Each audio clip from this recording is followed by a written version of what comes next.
Hey. Yeah, hey, thanks. Hi, my name is Patrick Kettner, and I'm here today to talk about making modern websites. If you look me up online, that's the photo that you look for. That's also me. I take a lot of photos with cakes. My partner, Katrina, makes them. Normally she'd be here with me. She usually goes on trips with me, but we just had a baby, and she's hanging out with him instead back in the States. Yeah, this has nothing to do with what I'm talking. Thank you. This has nothing to do with what I'm talking about. I'm just excited to be a dad, so I want to brag. Yay! Thanks. I always tell her she's the only applause break I get. So I'm actually work at Microsoft. Specifically, I work on the Edge team. Now, if I assume most people, yeah, well, hey, not the Internet Explorer team because there is none because it's dead. Which is wonderful. Edge is great. It's not IE 12. It's like a complete rewrite. Everything's a lot better. If you haven't checked it out, you should. It's really cool. We got a lot of dev tools. Oh no. What? We have online stuff that'll work. We don't have a Mac-specific release, but we do have a whole lot of like VMs like we had before, and a lot of other cool stuff I can talk about later. But I'm not here to talk about Edge either. I'm here today to talk about websites, specifically making websites, and how making websites is hard. I don't know how long people around here have been making websites, but when I started, they looked a lot more like this. Yeah, thank you very much. Yeah, it was a lot simpler. There weren't JavaScript frameworks because there wasn't JavaScript. There weren't even images. It was just gray backgrounds and text and probably some really boring stuff about Ninja Turtles or whatever else I was writing back in the day. And it was simple. But then, as time went on, stuff got a little more complicated. The browser started adding more and more features, and then all of a sudden there's a ton of features, almost an overwhelming amount. And the one thing that our community has really done well is created tools to get around that. A lot of tools. Web developers really like to create and recreate tools to make our lives easier. And I actually work for one of those tools, Modernizr. I'm the lead developer for Modernizr. Yeah, thank you. Very impressive. It's the second most used library on the web, if you're not aware of it. Can anybody guess the first most used? Very good. Thank you very much. You all get a point. It's used by over 2/3 of Fortune 500 websites. Modernizr, not jQuery. jQuery's even more. It's used by over 1/5 of the Billboard Hot Singles 2015. It's Justin Bieber. That's an actual photo of him with HTML5 boilerplate and Modernizr on his hoodie. I don't know why he has that hoodie, but it makes me very happy. I was very impressive to my nieces when I showed them that. So anyway, if you're unfamiliar with Modernizr recently, you might not know that we shipped Modernizr 3 last year. It was a really big rewrite. We modularized the entire thing. There's not a monolithic file anymore. If you haven't looked at it in a while, you probably remember it looking something like this. After a lot of work, we ended up doing a complete rewrite, a complete redesign, and you got something like this. The home page is pretty boring though. What I'm here today to talk about is this page, the download page. The download page is a fairly simplistic thing, you would think. It's just a whole lot of options that you check off to get a custom build to Modernizr. But I was able to implement dozens and dozens of really cutting edge features to give a really great new experience that works really fast and really old browsers. And I wanted to share all the different techniques that I use to do that. First one that I'm going to dive into is font face. And I know what you're probably thinking. Font face has been around for a while. I know because I work with the people that made it. They brag about it. It's annoying, but it's been around for a really long time. But anyway, our designer wanted to use a new font face and make it look all pretty. And we wanted it to look fancy and nice and not necessarily one of the system fonts. But if you've ever used a slow internet connection like I've been on since I got out to South Africa on my phone, you'll know that websites generally look more like this than like this. And what's really frustrating is because the site completely functions. It just looks broken. Like there's nothing wrong with it. You can copy and paste all the content. It's just hidden from the user. And one thing that web browsers have done to get around this most recently is created this thing called the font loading module. It's in CSS. Does anybody here read specs beside me? Awesome. You guys really should check it out. It seems boring, but if you read specs and give feedback, you can change the way that all browser vendors make new APIs. Seriously, like each individual person can have a huge impact because not many people do, and we love to hear from people, so check it out. That's into that pitch. Anyway, what this API ends up looking like is something like this. You have this new thing called document.fonts, and it returns a promise. Called .ready, which returns a .then because it's a promise. And then inside of that, we have this little bit of code on our website where we grab the body, and then we add a custom class, the font loaded, once our fonts are ready. And so rather than having our CSS font declaration look like this, where we have our custom font followed by our fallback fonts, which results in that white page, which is terrible, we end up creating this separate declaration where we have our body default fonts where we load the system fonts by default, and then once we add that class, we have our custom CSS. And so instead of something like this, you get an experience like that, where it's just a little tiny snap, and it works great. The kind of crappy thing about this is the font loading module is fairly new. It's in Firefox and Chrome. Edge actually doesn't have this behavior. It always shows your fonts, so we were ahead of the game.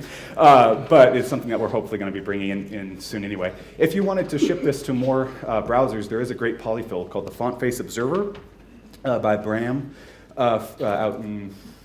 He's Danish. I forget what country Danish people are from. But anyway, it's so basically, rather than writing your code like this, you have a new slight tweak to it where you load up that the font face observer up there, and then it returns a promise just like before, and then you toss in the classes and it works. The breaking news around this, though, is that rather than having to use JavaScript, you might be able to use this in CSS directly.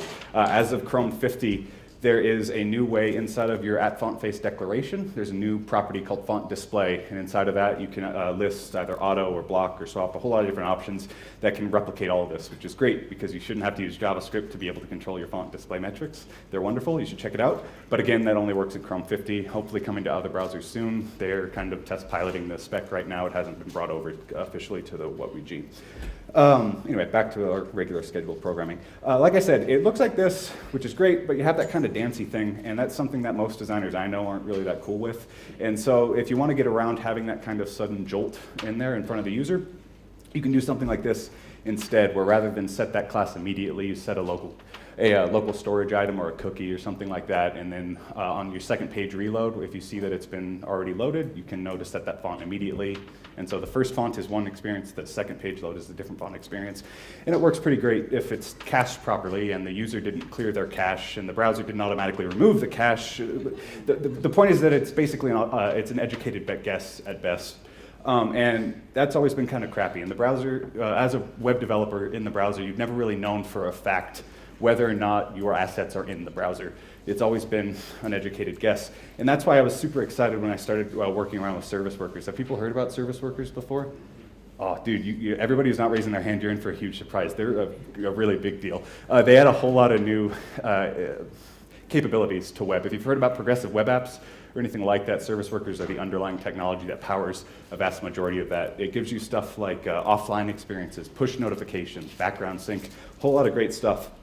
But I'm only going to be talking about two pieces of that because that's the only part we needed to use for this website, specifically the fetch API and the cache API.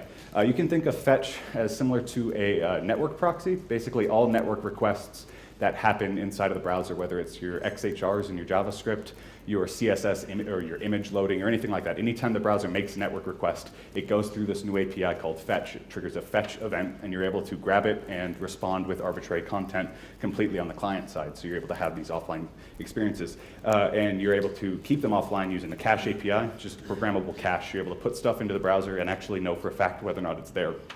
Something we haven't really been able to do before, so it's cool.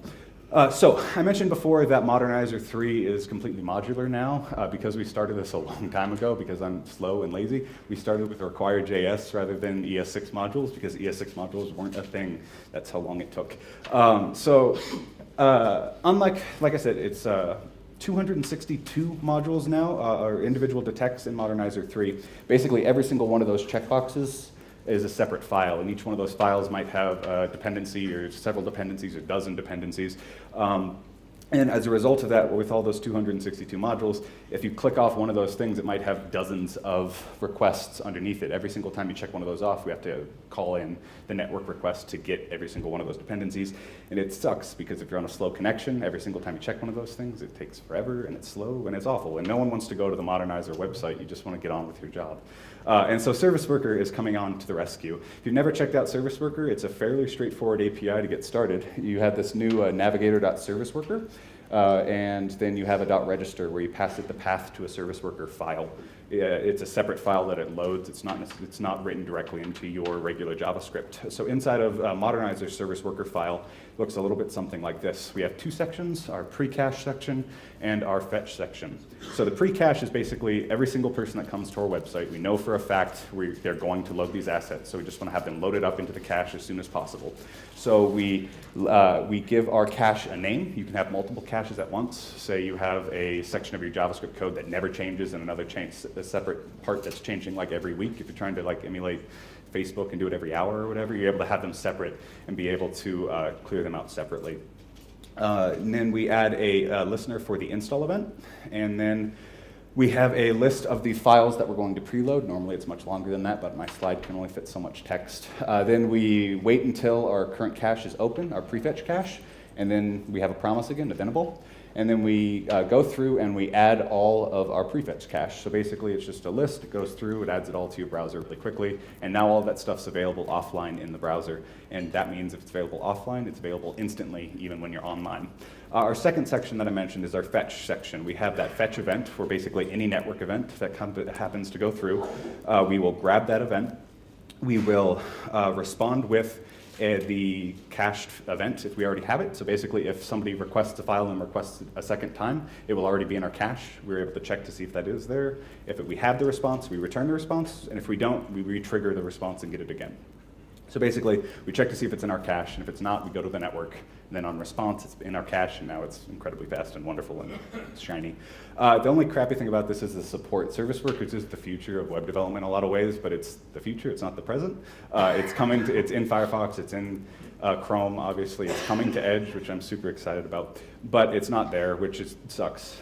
Because even though a Modernizr website uses mostly developers, we have it covers about 70% of our users, we didn't want to have a really slow, terrible experience for the rest of our users. And so we were thinking about what we could possibly do, and we came up with app cache. Now, I know what you might be thinking, app cache is a douchebag, and it is. If you've never seen this talk before from Jake Archibald from Google, it's a wonderful reason why the app cache API is horrible and terrible, and you probably shouldn't use it in most cases. But when it turns out that sometimes it's actually useful, because like I said, service workers is much better than app cache, but in our case, app cache covers it. It covers our uses, and even better, it has phenomenal support. It's pretty much any browser you would want to work for, or you want to actually ship code for, has supported. I mean, IE10 supports it, it's everywhere. So if you've never used app cache file, this is kind of what it looks like. It's just a static list of files. It's sort of like that prefetch section inside of our service worker. You just declare cache manifest up at the top. You give it a list of URLs that you want to cache all the assets for, and then we have this other thing down below, a network star. That basically means to go to the network if a file is not listed, because if you don't include that, every single file that you don't include in your cache manifest will just 404. It's a horrible API. But if you just include network star, it works and it's better. There's a lot of terrible parts of app cache, but it's useful if you know the edges. Anyway, so we end up doing something like this. We obviously want to use service worker if it exists. We register it, and if we don't, we want to fall back to application cache because it's less crappy, but it's crappy, but it's less crappy. Anyway, so we have the way you add it is just this directly on the manifest attribute inside of the HTML tag. It's just a direct file, kind of like our service worker was referencing a file directly. Manifest references it directly right there. The only problem with this is that it can't be added by JS. It's something that has to be there at parse time, but there's a way around it. It can be added, just not quite as easily. So what we end up doing is a little bit tricky. We end up creating a hidden iframe, and then we give it the source tag of a file that is an HTML file that's just loading the app cache file, basically, and then we append it to our document. And so what that does is that once that iframe is registered on the page, the application cache will register and it'll take over the entire page because application cache will swallow your entire application if you're not careful. And so this is what that file ends up looking like. It's literally the entirety of the file right there. And what was great about that was that it took my website this morning from 20.7 seconds on first load down to 190 milliseconds on reload. And it's not a small website. We have 262 files that we might load, and it's loading over 280. This was Firefox, the latest one, with service worker disabled. And it's great. Service workers are awesome, and app caches can be cool. And if you may have noticed this workers part, and you may have heard before about something called web workers. Now, web workers have been around for a while. Service workers are kind of the latest iteration of web workers and give it more power, but web workers have been around forever. They were actually added to Safari back in 2008, which is crazy because that was Chrome version 2 when it looked like that. Like, it's been around for a really, really long time, and for some reason people don't use them. And they're phenomenal. They do an incredible amount of stuff, and you can do some really, really powerful experiences. And if you've never checked it out before, you might be wondering, what the hell am I talking about? So what Web Workers does is it gets around one of the most frustrating parts of web development, that being that everything is single-threaded.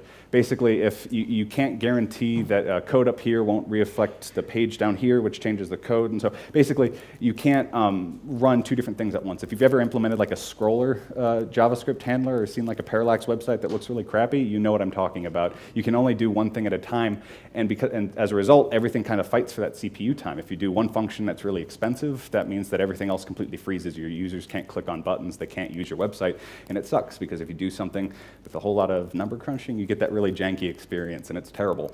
And so what web workers do is it allows us to offload these tasks into a background thread. So basically, if you have something that's computationally expensive but not touching the DOM, you're able to do that completely in the background so that you're still able to get that 60 frames per second. And it's awesome because super expensive functions can become extremely cheap. And for us, we were trying to think about different ways that we could use this, and we came up with dynamic file size calculation. So I mentioned that all these different files, all these different checkboxes give you a different file, and obviously every single one that you check off will increase the size of your file. Unfortunately, with Modernizr 2, a whole lot of people weren't creating custom files. They were using the gigantic file, which was shipping way more code than most people ever needed. Like, you don't need to check for rounded corners anymore. It's pretty much in every browser. But people were shipping that code, and it sucked. As web developers that were passionate about performance and everything else, and we're shipping on a huge portion of the web. We felt like we had failed people, and so we wanted to expose to developers how much weight they're adding to their page every single time they add a different option. And so we added this little dynamic file size checker up in the corner. Every single time you check something off, it tells you the updated kilobit size and the gzipped version of that, and it does this 100% client-side. We never touched the server at all, and the way we do that is by using a web worker. The API is fairly simplistic. You have a sniff, a feature detect to see if the worker exists on the window object, and then if it exists, we register a new gzip worker, and then by passing in the file to the worker file. And then we have a fairly simplistic API here where it's post message, which is just a way to send strings between the worker and your website. Like I said, you don't have access to the DOM, you only have access to data being passed back and forth. So basically strings or objects that don't touch the DOM. And then you have our onMessage handler, which is basically the response from that worker. And this is what our worker ends up looking like, that file that we load. Up at the top, we have import scripts. Import scripts is just a way to add arbitrary JavaScript. In our case, we're including two node packages, Paco, which is a complete JavaScript implementation of gzip, and prettybytes, which allows you to give like a int and get the number of kilobytes. So rather than seeing like 10,562 bytes, you get like 0.1 kilobytes or whatever that number I just said was. So then we establish an onMessage handler. So onMessage would be the thing that responds to that post message from the website. We will parse out message.data and grab the build from there. So it's basically all the different checkboxes, or sorry, that would be all of the, that would be the big string build of the JavaScript file. And then we send out our response, which is, we get the length of that build string, and that's the original size, and then we pass the other thing into Paco to get the gzipped version.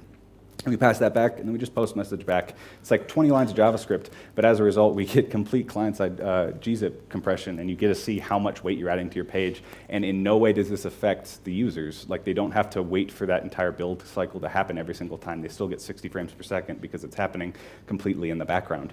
And in order to get that to happen completely in the background, we have to have it build constantly in the background because we need to be able to know how big those files are. And so we have a second worker that does that build worker. Our second build worker is just like the other one. We post in the config all the different checkboxes that have been ticked off.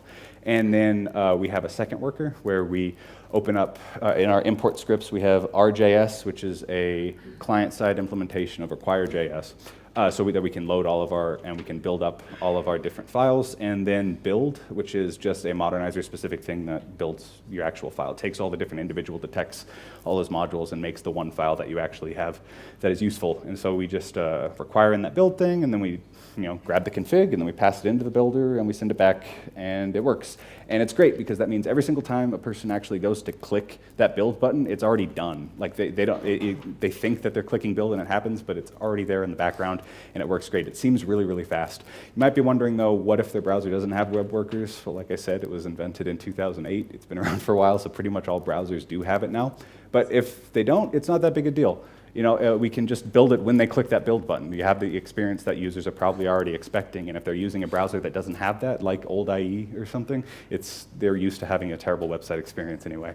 So, so that build button, though, brings us into the next feature, which is this pop-up box. So rather than it just being one file save thing, we have a couple of different options. We have the ability to build. We have the ability to grab the config, which is if you wanted to do it on our we have a node command line tool that you can pass in like a JSON object and get the file out of. A bunch of different stuff. You can even open up your custom build on CodePen. And one thing you might see on the side right there is that we actually have the ability to copy to clipboard. And so what we use to do that is this thing called Zero Clipboard, which is a cool thing. GitHub used it for a number of years. It gives you the ability to add stuff to a user's clipboard from the browser. And so what we do with that is we grab the content from our build file. So this would be basically the result of that web worker that gives us our build. And then we set up a listener for copy. And then when someone clicks on that copy button, we do a clipboard.setData text.plain, and we give it that content, and it works. And the only crappy thing about this is it's Flash, and Flash sucks. It really, really, really sucks. And if you're like me, does anybody have Flash disabled in their browser?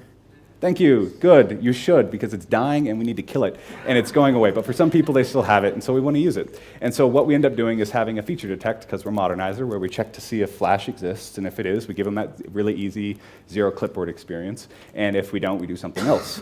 And what that something else ended up being is just a text box. So basically we create a giant text input field, and we select everything by default, and then the user's just able to copy and paste it wherever they want to have. And so it works in a slightly different way. It's a really straightforward piece of code. It was like 10 lines. All we do is, like I said, we grab the same content, we put it inside of our output text area, and then we do an output.select to copy everything, and it works. It's great. There is a cool newer way to do this, clipboard.js. We finally, after decades of having terrible clipboard access in the browser, there's actually a not terribly awful JavaScript API that allows you to get clipboard access that's pure JavaScript. Clipboard.js gives you that. It's complete JavaScript. We're going to be replacing Zero Clipboard with clipboard.js once I have time, because I just had a baby, so get off my back. And yeah, it's great. You should check it out if you ever want to do something with clipboard, because this is like the future of web development. What was I doing? Oh yeah, so the other thing you might, obviously we have clipboard, but like I said before, we want to do everything client-side, which includes downloading the file. We don't want to have to go to the server since we're building all that stuff client-side. And the way we do that is using a number of different APIs, specifically blobs, URL, and the download attribute. Now blobs is basically the ability to create binary files within the browser. So even though we're using text, we're able to create what the browser will view as an actual binary file to be able to download something rather than it just being a text string that someone has to copy. The way we do that is just, again, we grab the content, we create a new blob where we pass in the content, which is just a string in this case. We give it a type of text / plain. And then we call over the URL.create object URL, and then we pass in the blob. What that does is it gives us an href that we can add to an anchor tag, so that basically we're able to have the ability to click a link, and that triggers a file download. It's cool, and it's really straightforward. And then finally, we have the download attribute. Basically, that URL file will give you like a big long hash, which is ugly and hard to read. The download attribute lets you set a custom name so that it's something human readable and not super confusing. And so what that ends up looking like in our React code is something like this. We have that anchor tag, we pass in the href, we give the download attribute and a giant download tag, and then when they click it, they get this, and it works, and it's great. And so the support for this is really good. Blob constructing is pretty much in pretty much everywhere you would want to be. Blob URL constructor is the same thing. Download attribute isn't. Overall, this gave us about a 61% coverage, and that's not really acceptable to me. We wanted to have better support for that, and we wanted to have a better experience for other clients. And we were thinking, well, how can we do that? Like, what can we do to be able to support that? And we were looking at sort of the structure of the page and what we were really looking at, and it's really just kind of a collection of checkboxes and a giant button, which, like, when you break it down, it's really just a form, right? Like, it's just, it's options, and so what do you do with the form? You just post it. You just send it up to a server. And so what we had was something like this, where we have, rather than have the anchor tag look like that, we have a little bit of a feature detection where we check to see if it supports all 3 of those APIs. If it is, we use an anchor tag. And if it's not, we change that anchor tag to be a giant submit button. It just submits a form. And what's great about this is that all that works because we just use decent markup, and decent markup supported pretty much everywhere. It's been around for a while and it works. And the great thing is when you use decent markup, you don't need CSS. Like, this is what happens if you disable CSS and try to load the Modernizr website. All of the different options still make sense. You have all the different options, you have all of the different features, the metadata, everything's still there, everything completely functions, and it functions in a decent way. What's great about that too is that because we're using React and a basic form layout and everything is straightforward and using decent markup, you don't even need JavaScript. You can actually load the website in links, a text-based browser that's been around since I was in kindergarten, and it completely functions. You should check it out. If you have OS X on your laptop, you have links pre-installed. There's Windows versions, you should check it out. And it works 100% client-side, unless we can't. There's no JavaScript in links, and so we rely on some server-side components. And what we do with that is that we have 100% static files on the back end to keep it fast. We have a happy server, which is like similar to Express, but a lot better. Check it out. And what we do there is we're just doing a simple match on the path. So basically we have every single URL that you would exist, there's just a static file in the back end that already exists. When you request it, it downloads that static file. It's super fast. And so I actually lied. It's not 100% static files. It's like 99.999 static files. And that's because we need the ability to build your custom build. We obviously don't. There's 262 options available. It's quintillions of options. We can't have every single one pre-created. And so we have this little function in our happy server where we build from your posted query. So when we send in the post, rather than doing it client-side, we have this function that will grab your config file from the query string that you posted, and then we pass it into that same build thing that we were using in the web worker. Then we reply with a couple of custom content type and content disposition headers that basically gives you the file, rather than opening the file in the browser, it'll give you the save prompt. And so when the user's on this page and they don't have a complete JavaScript experience, they click that download button and they still get that. And it works, and it's awesome. And so our happy server just ends up looking like that, and it's awesome. And it works for all browsers. Like, seriously, like it works in Mosaic too. Like, this is an actual functioning version of it, and it functions. You get the pop-up thing, and I was super excited about this. And the only thing we had to do to support this was, remember this thing that I mentioned before where we said we fall back to button type submit? Button didn't exist in Mosaic 2, that element, and so we just had to change it to an input. And that was it. It was like a 2-minute debugging session. It just worked. And it works because HTML is cool, which is great. We shouldn't, basically, what I'm trying to say is that you shouldn't wait for features to be supported everywhere. You should embrace cutting edge features today and just have kind of nice fallbacks for experiences for other people, for browsers for people that aren't necessarily able to upgrade to the latest and greatest if they're stuck on Internet Explorer at work or something. And we can do all that stuff with tools, and you can have some really great tools. And a couple of the tools that people tend to use, especially for this, is NPM and Bower. I'm on the Bower team as well. And one thing that we hear constantly is people saying they want to NPM install, they want a Bower install, and we tell them that there isn't a file to install because, like I said, there's 262 modules, you do the math, and that's just way more math than I can handle. There's way too many permutations, and their response is always like, okay, I want to NPM install. I don't care. I just want to have it work. And like I said, we can't publish every combo. Here's the math. It's that number. I don't know how to pronounce that, but it's a lot. And basically, we didn't want to handle that. There's no reason for us to really build that. We would saturate the entire NPM server if we tried to post every single combination of possible things. So we were thinking, the server's already handling everything for the builds. We're already doing some server-side processing. And if you've ever used a Modernizr file, you might remember that up at the top, there's that URL that you can copy and paste into your browser, and that'll give you directly everything checked off on that page and everything, and it's cool. And so we were thinking, hey, why don't we just use that? And so we did. You can do an npm install on that URL, and it will do a server-side build of that file and respond with that JavaScript file for you, and you're able to add that directly to your server, or sorry, to your package.json. And so what it ends up looking like on the inside of our Happy server that I mentioned before, we do a little bit of user agent sniffing, which is funny for the Modernizr team. We check to see if our user agent is Bower, and if it is, we build for Bower. If it's not, we build for NPM, and finally, we just return the HTML that you would have everywhere else. And so the logic for that looks a little bit hairy, but it's actually pretty straightforward. We have the archiver and the tar file, which is basically just the ability to create our zip files, or our tar files up at the top, because NPM and Bower require you the server to reply with those tar files. And then we just do that same build like we did before, and then all we have to do is add our custom bower.json, which we have a little function that just generates all the metadata for you, and then we reply with that same content disposition header. And the package.json is exactly the same. The only difference is, package.json instead of bower.json. And you might have noticed before that we were requiring Modernizr. There is an NPM thing. Don't try an NPM install this and use this on the browser, because it's not what you're thinking, and we get a lot of people thinking it is. We failed. It was terrible. Basically, require Modernizr is not Modernizr. That's the API that I talked about before, the command line API that we use to get that builder and everything like that. And so you can run something like this. You have your config file, and you're able to save that file directly off. So if you don't want to go to the website every single time, you're able to do this on your client side. Have a little CLI tool, and it's really flexible. It's great. Its problem is, though, it's not super friendly if you don't know the CLI already. And we already had an interface we liked, and so we were thinking, hey, let's try and reuse it. And so we grabbed all of our React code, and we actually recreated it completely in the command line. This is a completely functioning thing. Let me So yeah, you actually have, you can check off things, you can filter it, you can do everything. And this is powered by React, all of our React code. It was like a half a day build and everything. And you can copy to a clipboard, and you have it, and it's, yep, and it works. Hooray! Yeah. It's really cool. Thank you very much. It is very impressive, and it's cool. If you want to check that out, it's really fun. You can check it out. It's called Modernizr Blessed.